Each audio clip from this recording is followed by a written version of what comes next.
Oi, eu sou a Mona Lisa Perrone e esse é o Item Mais da CNN. Um vazamento de senhas dos sistemas do Ministério da Saúde expôs os dados de pelo menos 16 milhões de pessoas que tiveram diagnóstico suspeito ou confirmado de coronavírus aqui no Brasil. Essa violação de privacidade foi causada por um funcionário do Hospital Albert Einstein e dados de pessoas comuns, mas também de autoridades foram expostos. Bom, quase todo mundo, se não sofreu, pelo menos já foi alvo de alguma tentativa de golpe na internet. Mas autoridades de governo não deveriam ter um sistema de segurança mais eficiente do que outras pessoas? Como os hackers conseguem acessar dados de autoridades, hein? Não tem jeito, ninguém está isento de receber uma ligação daquelas oferecendo um novo pacote de internet ou então um empréstimo, consignado. Mas você já se perguntou como é que foi que aquela empresa conseguiu seu telefone ou até mesmo outros dados como o seu nome, a sua idade? O vazamento de dados é coisa séria e as consequências podem ser muito graves, sim. Com os nossos dados, o criminoso pode fazer um cartão de crédito, gastar tudo, deixar o nome da gente sujo e, claro, acaba sobrando essa história toda para nós. Isso é só um exemplo, tá? No começo de dezembro, uma reportagem do jornal Estado de São Paulo apontou que os dados de mais de 200 milhões de brasileiros cadastrados no SUS, vivos ou mortos, foram expostos na internet. De acordo com o Ministério da Saúde, não houve acesso às informações. Isso acontece no mesmo ano em que entrou em vigor a LGPD. Longe da sigla, bota essas palavras na cabeça. É a Lei Geral de Proteção de Dados que pode ajudar demais a todos nós. Aprovada em 2018, essa lei regula o uso de dados tanto pelo setor público quanto pelo privado. Para nos ajudar a entender esse assunto, eu converso com o José Milagre. O José é bacharel em Direito e doutorando em Ciência da Informação e ele atua como perito em Informática, Tecnologia e Crimes Cibernéticos. José, muito bem-vindo ao Item Mais. Olá, eu agradeço a oportunidade. José, vamos começar explicando para todo mundo quais são os principais pontos aí da Lei Geral de Proteção de Dados e de que forma ela pode, de fato, garantir o direito à privacidade? Sem dúvida, a LGPD é um importante marco regulatório e que nivela o Brasil aos países que têm um tratamento adequado em relação a dados pessoais. É importante destacar que antes da Lei Geral de Proteção de Dados, a Lei 13.709 de 2018, eu tinha a Constituição prevendo a privacidade, a vida privada, mas eu não tinha norma infraconstitucional que trouxesse não só deveres aos agentes de tratamento, às empresas ou pessoas físicas que fazem tratamento de dados pessoais nas suas atividades, nem direitos aos titulares de dados. Nós vivemos um momento muito importante em 2018, que é a edição, a validade da GDPR, a General Data Protection Regulation, na Europa, influenciados pela validade da GDPR na Europa, o Brasil também propôs a sua norma em agosto de 2018, e essa norma, então, ela teve um período de adaptação para as empresas, e em setembro de 2020, a LGPD é uma realidade, já está em vigor e traz importantes orientações para as empresas no tratamento de dados pessoais e também inúmeros direitos que nós, agora, titulares de dados pessoais, podemos requerer, desde o acesso a uma informação até saber com quem a empresa compartilha esse dado, inclusive a possibilidade, em alguns casos, de apagamento da informação, bloqueio das atividades e até o direito de ir e vir com os nossos dados. A lei prevê também a portabilidade dos dados, dentre outros direitos. Então, sem dúvida alguma, um grande avanço na proteção aos dados pessoais no Brasil. Mas um grande avanço para quem tem dinheiro para pagar um grande advogado. Para todo mundo, cidadão comum que está ali cada vez mais exposto por causa da vida virtual também? Excelente colocação. Nós sempre pontuamos que de nada adianta só a legislação se nós não tivermos instrumentos para fazer valer a norma e que as empresas possam demonstrar que efetivamente elas estão em conformidade com a Lei Geral de Proteção de Dados. Senão nós teremos mais um texto frio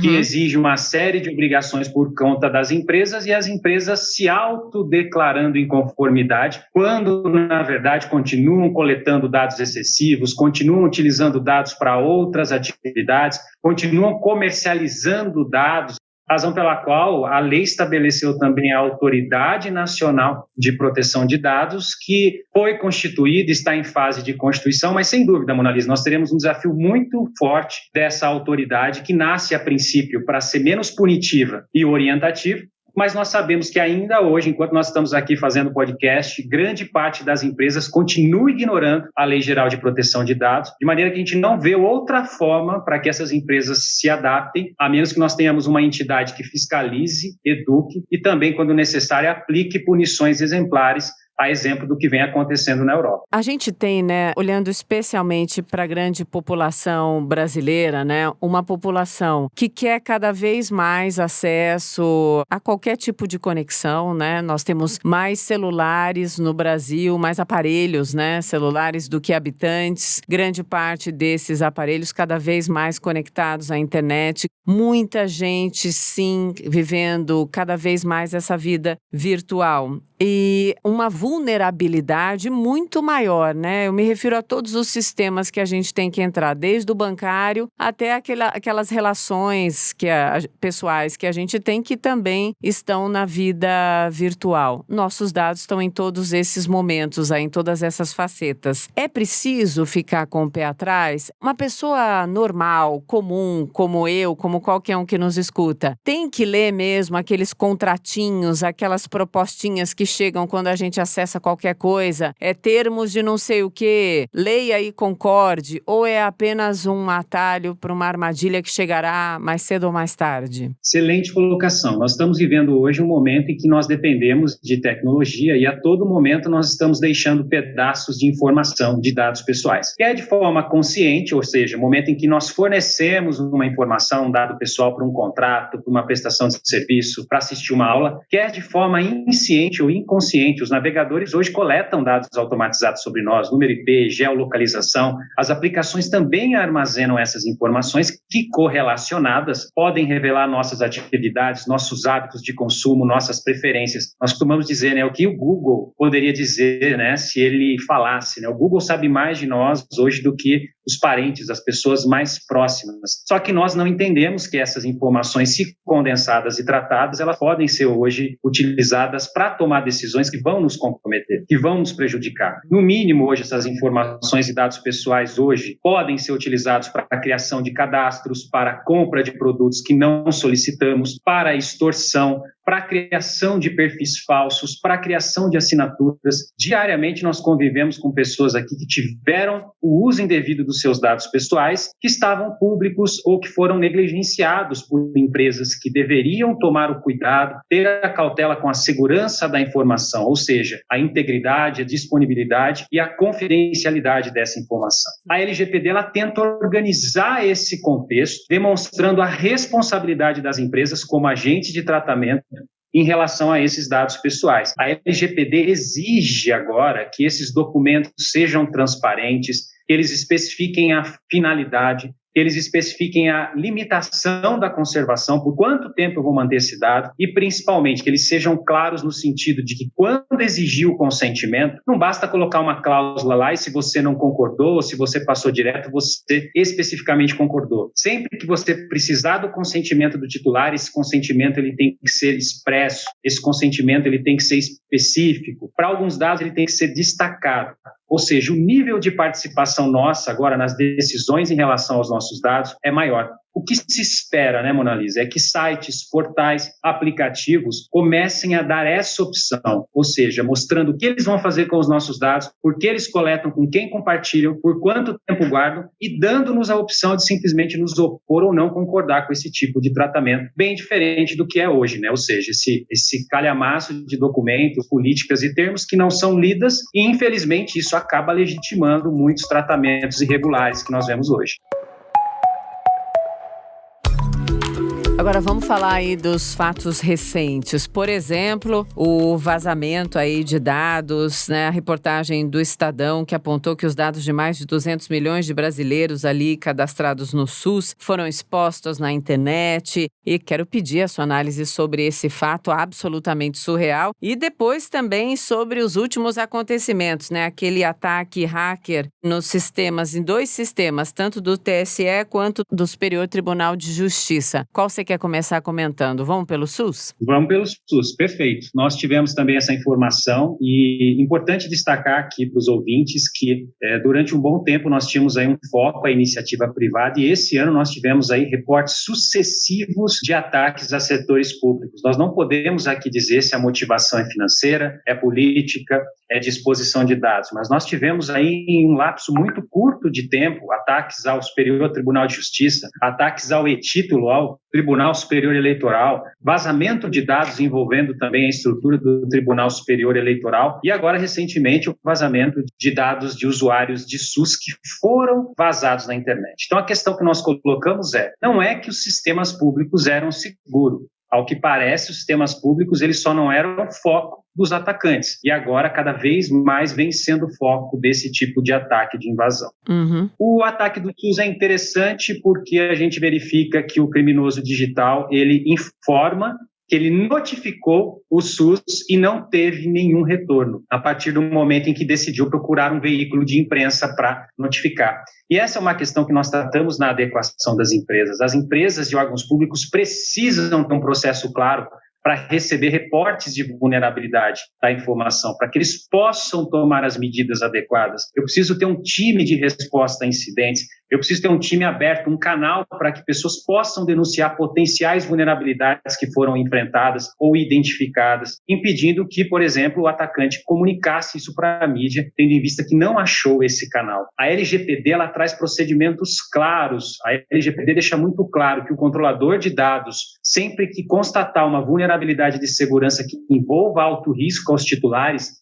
ele deve não só comunicar à Autoridade Nacional de Proteção de Dados, mas os titulares envolvidos. Será que essas pessoas foram notificadas de que tiveram dados pessoais expostos? Será que a transparência foi dada pelo órgão público? O que nós percebemos em todos os ataques que nós vimos em relação a órgãos públicos, que não se cumpre a LGPD no sentido de dar transparência, de cientificar esse titular de dados que foi comprometido, até para que ele possa se precaver, mudar uma senha, mudar uma codificação e evitar que os seus dados sejam usados indevidamente. Hoje as pessoas nos questionam, mas qual a utilidade de um CPF, de um nome, de uma data de nascimento? Imensa. Esses dados podem ser utilizados para compra de produtos, venda de produtos, simulação de cadastros, perfis falsos, extorsões. Dados pessoais podem ser usados contra os titulares quando vazados e é dever das empresas implementar essas medidas, não só preventivas, mas diante de uma notificação de uma vulnerabilidade, agir rapidamente, identificando o erro, a natureza, quem é envolvido e comunicando essas pessoas. Mona Lisa, nós não vimos qualquer tipo de comunicação. No caso do SUS, aparentemente o SUS se manifestou, é uma falha simples, não se trata de uma vulnerabilidade explorada por criminosos de alta tecnologia, pelo que eu li, é uma falha numa API, um código de integração entre os aplicativos e o SUS, que em determinado momento passava uma variável em descoberto. E nesse momento o criminoso testou várias combinações à medida em que conseguiu, fornecendo o CPF, levantar dados pessoais. Ou seja, uma conexão segura, uma criptografia da conexão resolveria essa situação. Então não se trata de novas vulnerabilidades, mas vulnerabilidades simples que uma auditoria prévia de segurança da informação, um teste de intrusão regular realizado nesse órgão público certamente detectaria e isso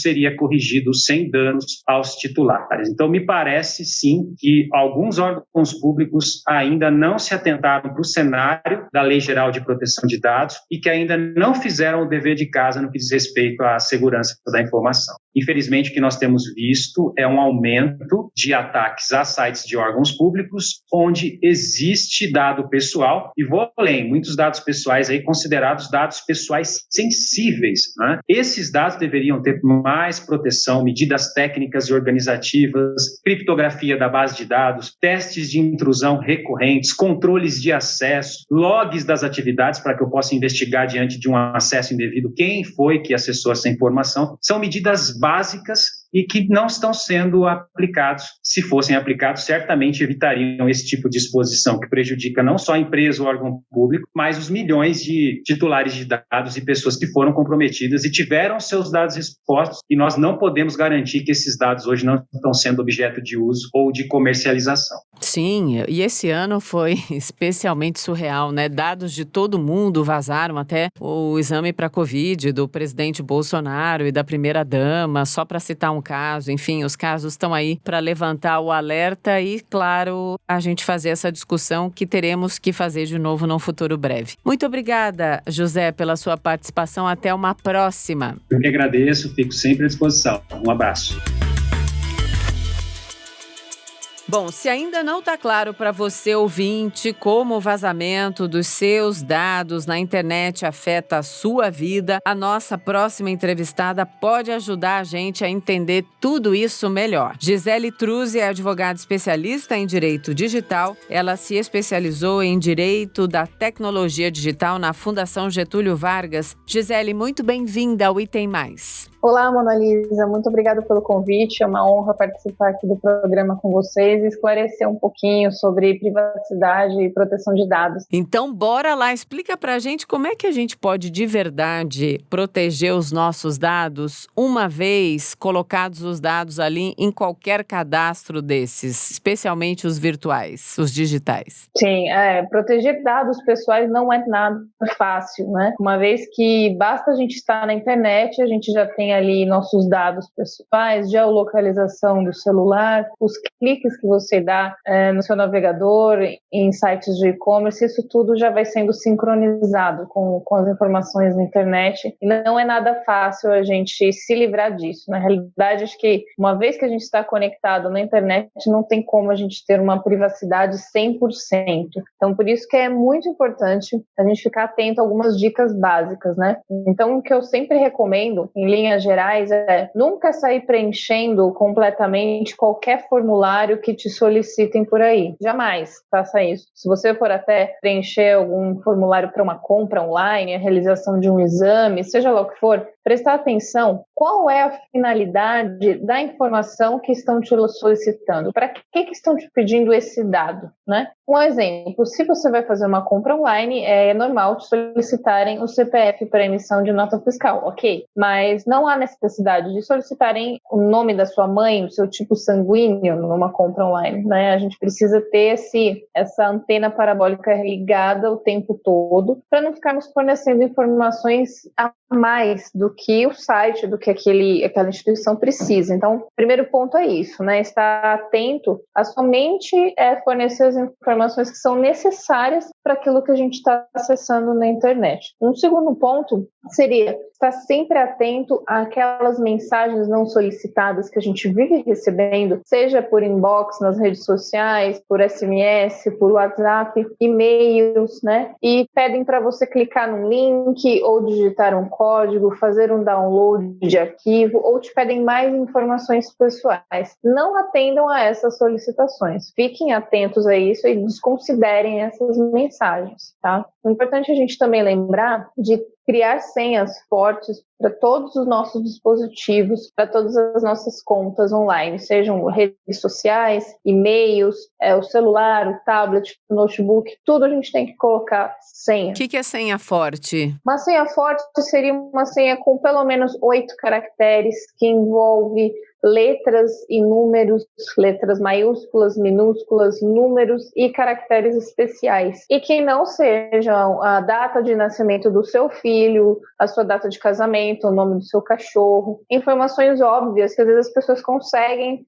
extrair da gente por uma engenharia social, né? É na verdade sair da casinha, né? Você olhar que tem um mundo ali absolutamente inóspito, louco, ávido para ter os seus dados, né? Exatamente. Né? A analogia que eu faço você sai com a bolsa aberta, né, no meio do centro de São Paulo, na Praça da Sé ou no Rio de Janeiro, com a sua bolsa aberta, a sua carteira aberta, dando para ver o seu dinheiro, os seus documentos e tudo mais. Não. Então você também não pode fazer isso na internet, né? É pensar que a gente está numa extensão do nosso mundo real. A internet é sim uma extensão do nosso mundo real e a gente tem que transportar para a vida virtual todos aqueles cuidados que a gente tem também no mundo real. Uhum. Agora, Gisele, essa legislação de proteção de dados, como ela está hoje, o que qualquer pessoa que teve dados vazados pode fazer? Procedimentos 1, 2, 3. Eu conheço muita gente que depois de um trauma pesado disso, de ter os dados furtados e um monte de problemas por um período imenso, simplesmente abandonou aí, por exemplo, compras virtuais online.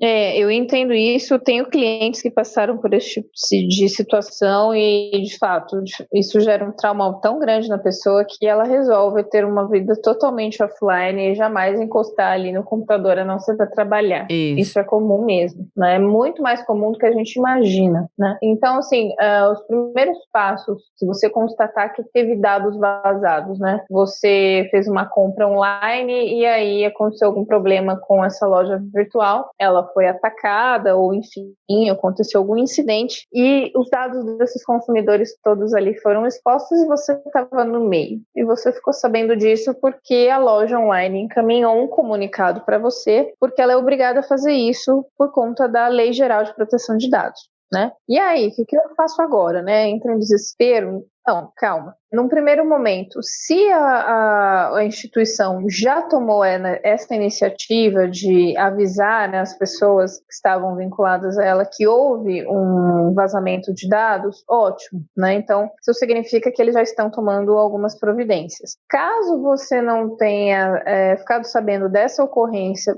por conta da própria instituição, foi numa notícia ou foi num alerta que você recebeu, né? Tem sites que fazem esses alertas pra gente, a gente se cadastra ali e você é avisado quando o seu dado é vazado. Então, se você não ficou sabendo por iniciativa da própria instituição, então entre em contato imediatamente com essa instituição, com essa empresa, informando sobre isso que ocorreu e questione essa empresa sobre as providências que eles vão tomar, sobre quais são as medidas de contenção de danos. Esse questionamento, no Brasil, ele deve ser feito diretamente ao que a gente chama de encarregado do tratamento de dados pessoais, que é um indivíduo que tem uma função específica dentro da Lei Geral de Proteção de Dados Pessoais, ele que vai ser o porta-voz dessa lei dentro da empresa e vai fazer cumprir essa legislação e também fazer a ponte, né, entre a empresa, a Autoridade Nacional de Proteção de Dados e os titulares dos dados das pessoas. Então, acesse o site dessa instituição, verifique qual que é o e-mail de contato do encarregado e encaminhe esse seu questionamento para ele. Tá? Isso já é um primeiro ponto. Você exigir medidas, exigir providências. Tá? O segundo momento seria registrar um boletim de ocorrência online no site da delegacia eletrônica do seu estado para prevenção, tá? Para você resguardar os seus direitos. Para quê? O boletim de ocorrência online é um comunicado de um ilícito. Você teve os seus dados vazados, você tem como comprovar isso, então é importante você registrar esse boletim de ocorrência. Por quê? Eventualmente, os seus dados podem ficar circulando aí na internet, onde os fraudadores utilizam esses bancos de dados obtidos de maneira ilícita para praticar fraudes. Então, eles podem criar cartões de crédito falsos com o seu nome, por exemplo, e aí continuar praticando fraudes como se fosse você até. Né? Ou até contra você. Então, você pode se ver como vítima ou como um autor de uma fraude praticada por esse criminoso contra uma outra pessoa. Então, você precisa comunicar, né, à polícia de que você teve seus dados vazados, porque aí, caso surja alguma coisa lá na frente, você tem como provar, né, com esse boletim de ocorrência que aconteceu isso. E aí, um último passo, se você for vítima de um vazamento de dados, feito tudo isso, né, entrou em contato com a instituição, registrou um boletim de ocorrência online, trocar todas as senhas das suas contas online, né, os seus e-mails, as suas redes sociais, tudo que você tiver, troque as senhas, coloque novas senhas seguras também, fortes, e faça o logoff de todas essas contas dos seus dispositivos, né, não deixe isso automatizado lá no seu computador, no seu celular, faça o logoff de tudo isso, para evitar que eventualmente, se alguém estiver conectado nessas suas redes sociais, nos seus e-mails, no seu WhatsApp Web, né, fazer a desconexão do WhatsApp Web também pelo celular,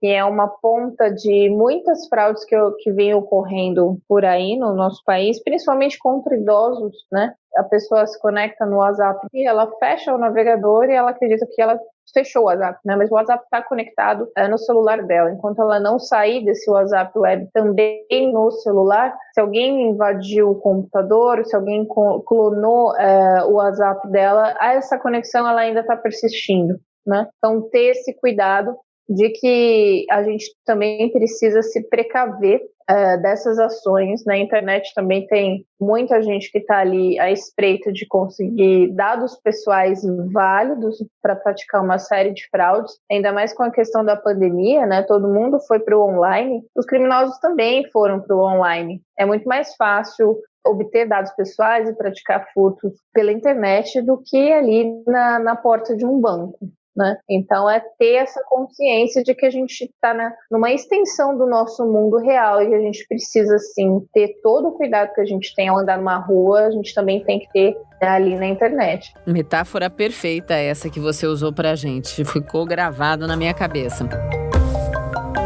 Agora, Gisele, para a gente terminar esse papo, as empresas ou mesmo os órgãos públicos, né, que eventualmente deixaram aí os dados expostos, podem ser responsabilizados? Sim, né? Mas é uma trabalheira danada, né? Eles podem ser responsabilizados sim, Mona Lisa. As multas até definidas pela Lei Geral de Proteção de Dados, elas são altas, né? Elas vão ali de 2% do faturamento do grupo econômico no Brasil até 50 milhões de reais por cada infração. Então, há essa possibilidade de multa pecuniária. Há também outras advertências, né, outras sanções, como uma simples advertência, uma suspensão de determinadas atividades e por aí vai. E, de fato, é uma trabalheira. E para que a gente consiga punir essas empresas por todo o vazamento de dados e tudo, a gente tem que ter uma força aí, uma força-tarefa de muitas pessoas. Não é somente a Autoridade Nacional de Proteção de Dados, mas também isso envolve o Ministério Público, isso envolve a sociedade como um todo, né? As pessoas fiscalizarem se de fato as empresas, os órgãos públicos estão cumprindo a LGPD, né? Essas multas vão entrar em vigor em 1º de janeiro de 2021. Elas não estão vigendo ainda nesse momento. Então, as empresas só poderão ser multadas a partir de agosto do ano que vem. Mas a Lei Geral de Proteção de Dados já está em vigor desde setembro desse ano. Então, desde setembro, qualquer empresa ou órgão público pode sofrer uma denúncia de um titular de dado pessoal, de alguém que entendeu que está havendo um tratamento indevido dos seus dados pessoais ou que quer obter maior informação sobre como esse tratamento de dados pessoais é feito. Então, as empresas já podem ser questionadas desde setembro, e a gente tem visto também aí a ação do Ministério Público do Distrito Federal muito forte em relação a empresas que compram, vendem ou compartilham dados pessoais dos indivíduos sem autorização. A gente já tem 4 ações aí tramitando no nosso judiciário que são super importantes, porque elas são fundamentadas na Lei Geral de Proteção de Dados e as sentenças, né, as decisões são bem parecidas nesse sentido, de coibir qualquer empresa de repassar os dados pessoais, de vender, de compartilhar esses dados, sem que o titular do dado pessoal, o dono do dado, né, tenha autorizado expressamente isso. Então, hashtag fica a dica, né, para as empresas. Sim. Cuidado com compra de dados pessoais, cuidado com compartilhamento de dados pessoais. Agora é um momento de adequação total à Lei Geral de Proteção de Dados, em que as empresas têm sim que implantar a legislação, tem que fazer esse dever de casa muito bem feito, demonstrar para o consumidor, para o cidadão que estão praticando a Lei Geral de Proteção de Dados, que o tratamento de dados é feito de acordo com as bases legais e que não há nenhum dado que é solicitado que extrapole essa finalidade, ou se há um compartilhamento de informação pessoal, que esse compartilhamento tem que ser autorizado expressamente pelo usuário, senão todo esse tratamento de dados pode ser invalidado. Então, e a gente sabe que tem muitas e muitas empresas no Brasil que fazem isso. Agora chegou o momento deles reverem essas práticas comerciais e alinharem essas atividades ou até deixar de praticar algumas dessas atividades porque eles correm o risco, sim, de serem multados ou até alguma empresa pode receber uma multa tão alta aí, nesse sentido, pode até quebrar, né? Exato. Então, é um momento de adequação geral mesmo, porque a gente às vezes fala no meio jurídico, será que a lei vai pegar, né? Ou já pegou? A gente brinca que o que a gente pega é gripe, né? Isso. A lei não tem um pegar ou não pegou, a lei se cumpre, ela tá aí, a gente tem que cumprir, mais cedo ou mais tarde tem que cumprir. A gente está vendo aí essas ações e isso acredito que vai acontecer cada vez mais. Sem dúvida. Para todo mundo ficar ligado, essa é a razão desse nosso papo. Gisele, muito obrigada. Até uma próxima. Obrigada, Mona Lisa. Eu que agradeço a oportunidade e até uma próxima.